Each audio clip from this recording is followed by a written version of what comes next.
Tahun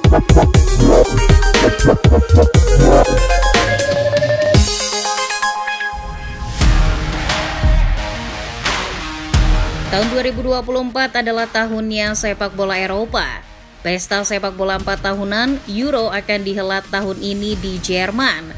Jutaan pasang mata dunia sudah tak sabar ingin melihat performa tim-tim besar jagoan mereka di ajang ini.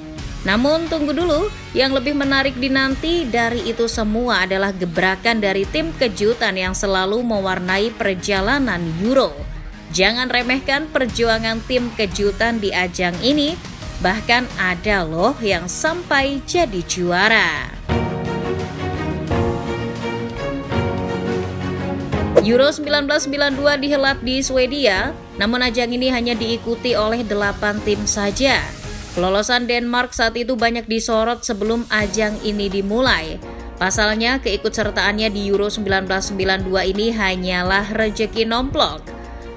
Denmark hanya menggantikan pesaingnya di babak playoff yakni Yugoslavia yang didiskualifikasi UEFA karena masalah politik. Sejak babak grup, langkah anak asuh Richard Moller Nilsson juga tak mudah. Mereka harus mengakui kekalahan tim tuan rumah Swedia dan akhirnya hanya duduk sebagai runner-up grup.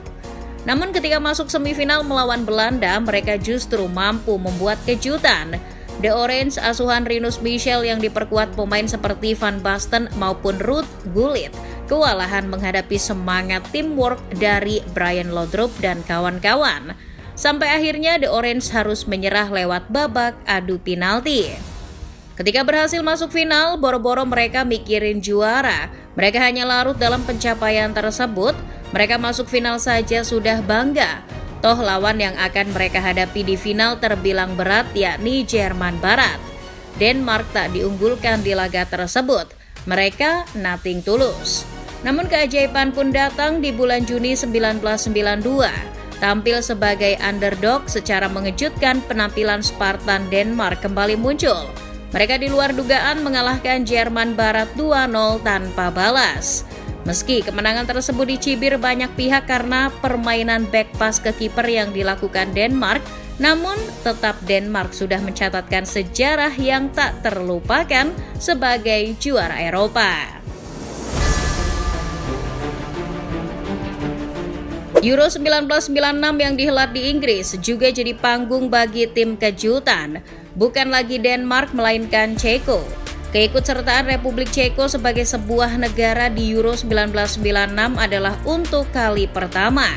Sebagai negara debutan di Euro 1996, tak ada yang menyorot skuad besutan Dusan Uhrin tersebut. Di skuad hanya ada 7 pemain yang bermain di liga luar. Sisanya adalah pemain yang bermain di liga lokal Ceko. Melihat lawan Ceko di babak grup pun tergolong berat yakni Italia, Jerman, dan Rusia. Terlihat di laga pertama, Ceko sudah tak berdaya dikandaskan Jerman. Akan tetapi semangat kebangkitan mereka muncul di laga kedua melawan Italia. Gli Azzurri yang diarsiteki Arrigo Sacchi kewalahan menggempur pertahanan Ceko saat itu. Italia justru kecolongan gol oleh Pavel Nedved. Publik terkejut ketika tim berjuluk The Lokomotif itu menang atas Italia dan akhirnya bisa lolos ke babak berikutnya. Tak sampai di situ saja kejutan Ceko. Setelah Italia yang jadi korban, kini giliran Portugal. Sama seperti Italia, tim yang dihuni Luis Figo tersebut juga kewalahan dengan kesulitan pertahanan Ceko. Langkah Portugal akhirnya terhenti berkat gol chip indah Karel Poborský. Ceko sekali lagi mengejutkan di babak semifinal dengan melewati hadangan tim unggulan Prancis lewat babak tos-tosan. Tak ada yang menyangka Ceko bisa melangkah hingga babak final. Publik pun banyak menyoroti beberapa performa mentereng punggawa Ceko seperti Nedved, Poborský maupun Smisser yang akhirnya banyak dikenal sebagai generasi emas. Namun sayang, perjuangan heroik tim debutan itu harus disudahi lewat cara yang mengenaskan di final oleh Jerman. Di Wembley, Ceko kalah lewat gol emas Oliver Bierhoff di babak perpanjangan waktu.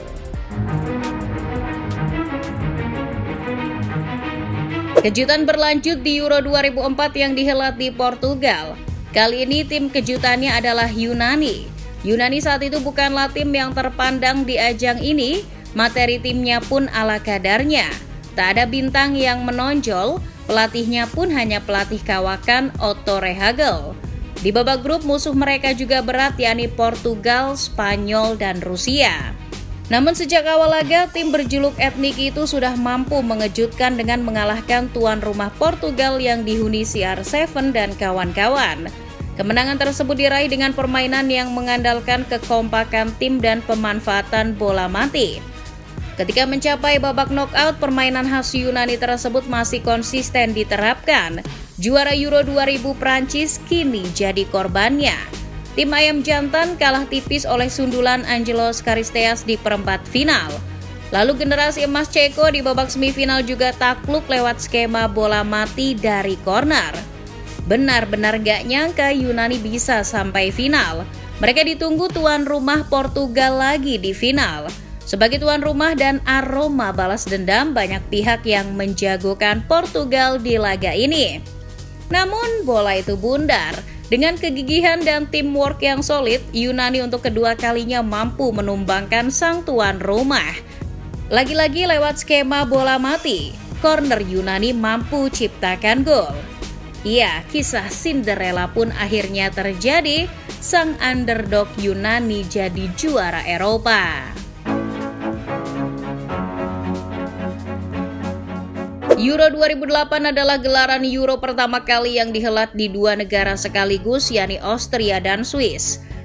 Edisi Euro tersebut memang yang juara Spanyol, namun siapa sangka di babak semifinal bercokol dua tim kejutan, yakni Rusia dan Turki. Sebagai underdog, sejak babak grup Turki sudah menunjukkan tajinya. Bermaterikan pemain seperti Arda Turan hingga Hamid Altintop.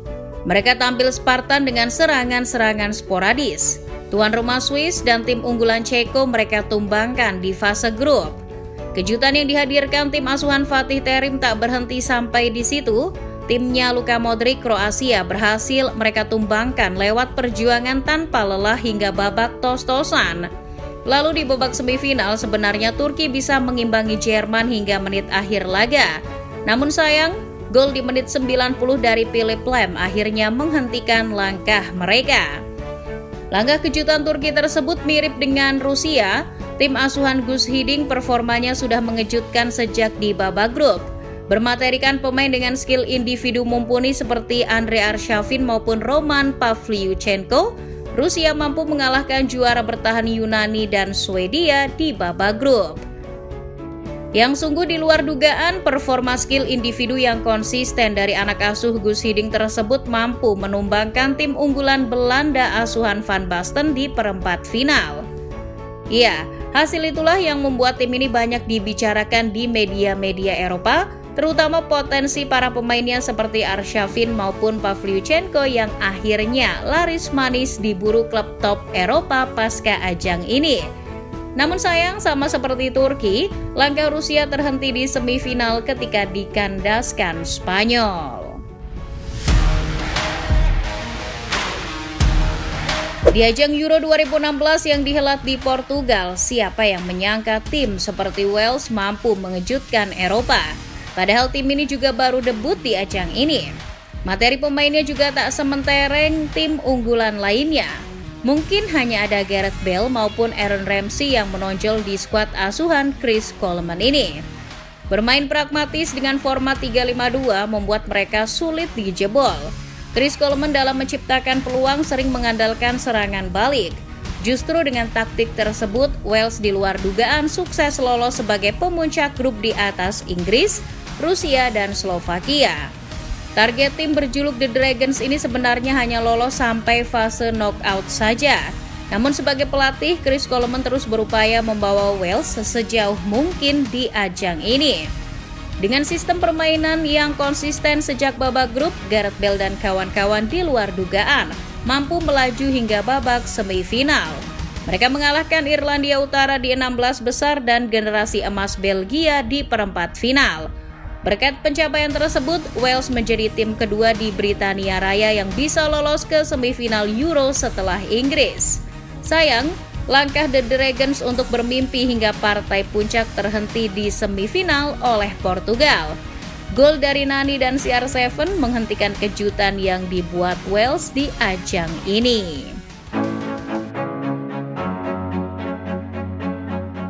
Euro 2020 yang dihelat di 11 negara juga memunculkan tim kejutan, yakni Denmark. Tim dinamit di bawah asuhan Kasper Hjulmand tampil di ajang ini dengan status kuda hitam. Bermaterikan pemain seperti Simon Kjær maupun Christian Eriksen, Denmark coba mengulangi peruntungan mereka seperti Euro 1992. Tapi naas di dua laga awal fase grup performa mereka melempem. Mereka kalah atas Finlandia dan Belgia.